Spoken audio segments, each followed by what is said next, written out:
Hold on. Please display your invitation letter or permit. Glupov does not accept meeting requests without a prior appointment. You'll have to apply per the advertised booking process and wait until your invitation letter is issued. Might I ask who you're hoping to visit?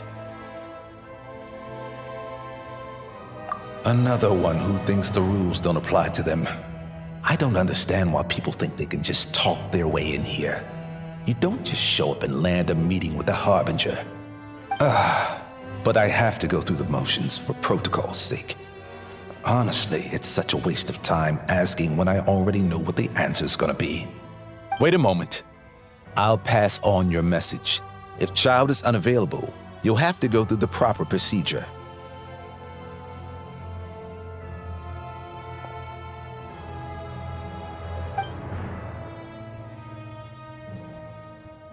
Lord Child is a busy man. He's probably not in Glupov at the present. If I were you, I'd cut your losses. No point waiting any longer. Even if you two are old friends as you claim, please understand that the Fatui Harbingers are often busy with their official duties.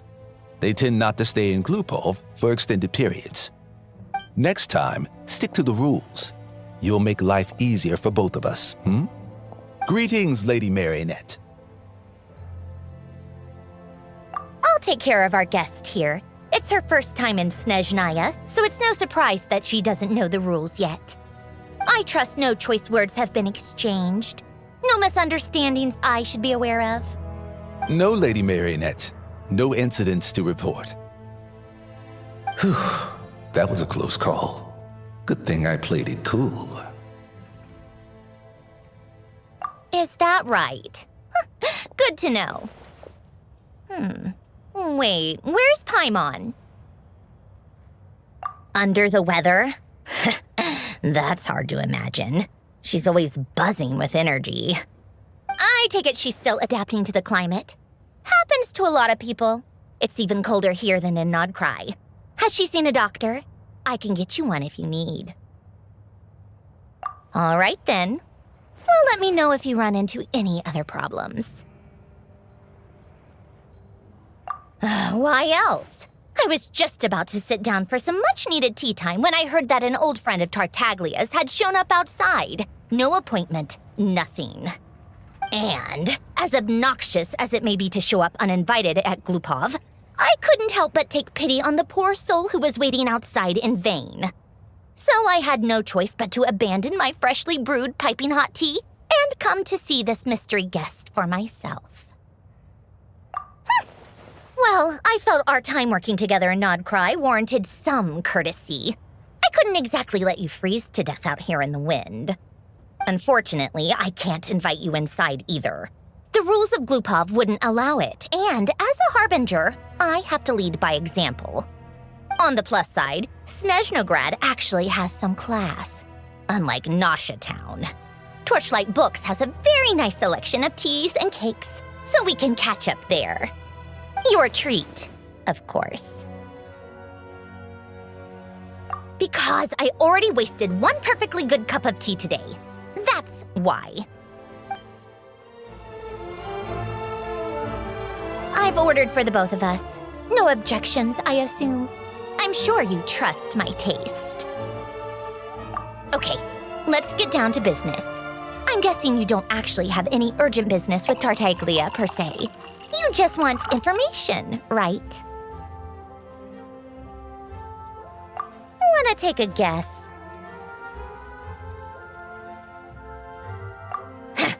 Of course you'd say that. You shouldn't underestimate Counselor Tartaglia, you know. That's right. I'm sure you've heard of the Snezhnograd Vecha by now.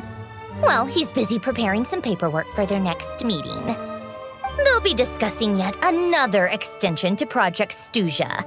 It's basically all anyone cares about in the Vecha these days. Yeah, he's more of the shoot first, ask questions later sort, isn't he? It all started with a very detailed letter that Capitano left for the jester, Piero, before leaving for Natlan. In that letter, he detailed the future arrangements for his subordinates. All of his key people were reassigned to Tartaglia. I guess he'd already prepared to leave us for good all the way back then. But Piero didn't reveal the contents of the letter until the events in Natlan had concluded.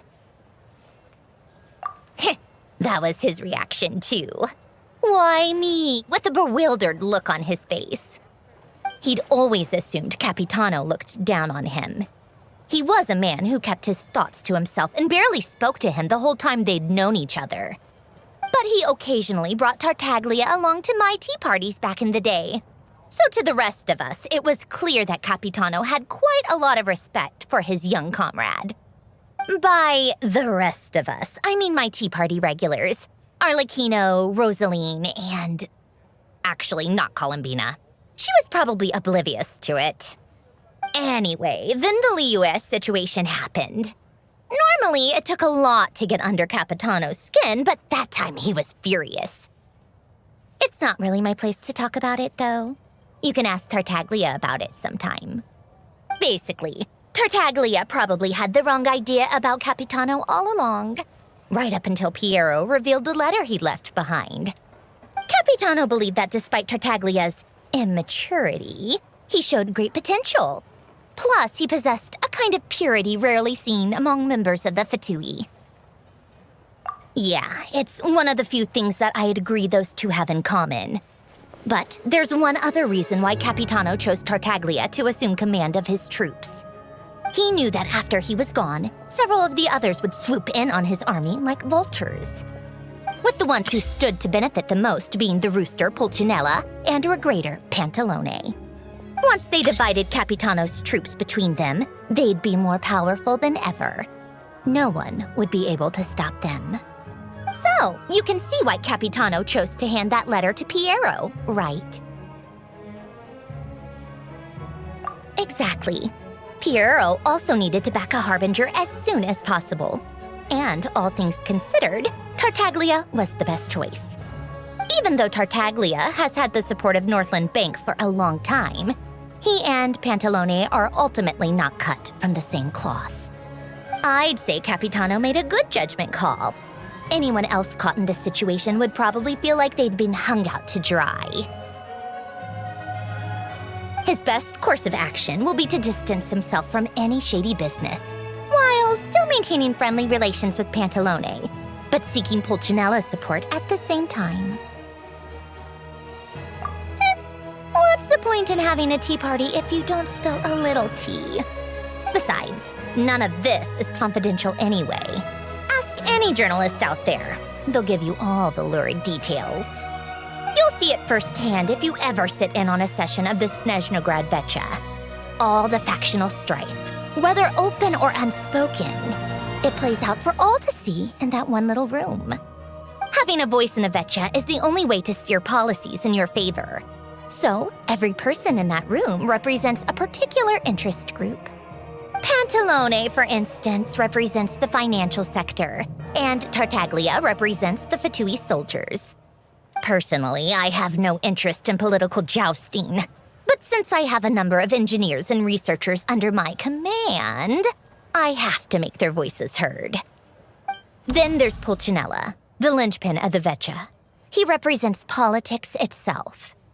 Everything involves him, so nothing can bypass him.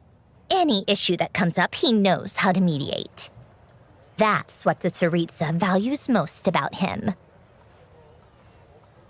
I'm starting to see why everyone is so frustrated with the way things are, but also powerless to change it. A complex web of interests connects all parties involved, and the Tsaritsa sitting at the top adds another layer of complexity. It must be nearly impossible to come up with a perfect solution. All right, I'm done carrying this conversation. Time for you to answer a question of mine. You must have known that you can get the info you needed from me. So why was Tartaglia the first person you asked to see and not me? I just don't understand, that's all. Anyway, do I really need a reason? Huh? Jealous? As if. Wait. Oh, I think I know what it is. Call Limbina passed on my message to you before you left Notcry, right?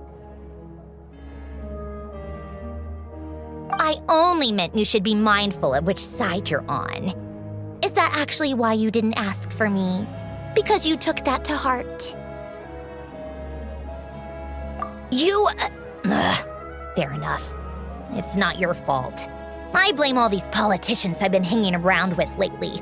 Always beating about the bush when they talk. I guess it must have rubbed off on me. Anyway, just ask for my help next time, okay? Little things like this are no problem. Lady Marionette. What now? Can't you see I'm on my break? Whatever it is, just leave it on my desk. I'll look at it later. Sorry to disturb you during your break, ma'am, but I'm afraid it's an emergency. Isn't it always? I've told you before, fixing the tracks and transporting ice blocks does not constitute an emergency. The equipment in Svietlolaidovka is in urgent need of maintenance. With how the weather's been recently, we suspect that the cause is a buildup of snow, exceeding the maximum weight limit. The supports on one of the machines broke and fell, awakening a dormant beast and leaving many of the ice miners trapped in a nearby ice cave. Luckily, Odette's team was nearby and launched a rescue operation, but we're still facing a severe manpower shortage for both the rescue and engineering teams. I guess that's it then. Our tea party will have to end here. I'm the only engineer you'll need. Do you actually want to come with, or are you just saying that? Nice of you to return the favor. I'll have a couple of people look after Paimon. They can let her know that you had to step out for a while. Given how urgent this is, I'm sure she'll understand. And honestly, I'd rather have your help than anyone else's. Between your skills and experience, you'd be reliable help. Then let's go. You, take 2 people to Podvorye restaurant. Find her room and watch it like a hawk until we get back. If anything happens to Paimon, you'll be answering to me. Yes, Lady Marionette.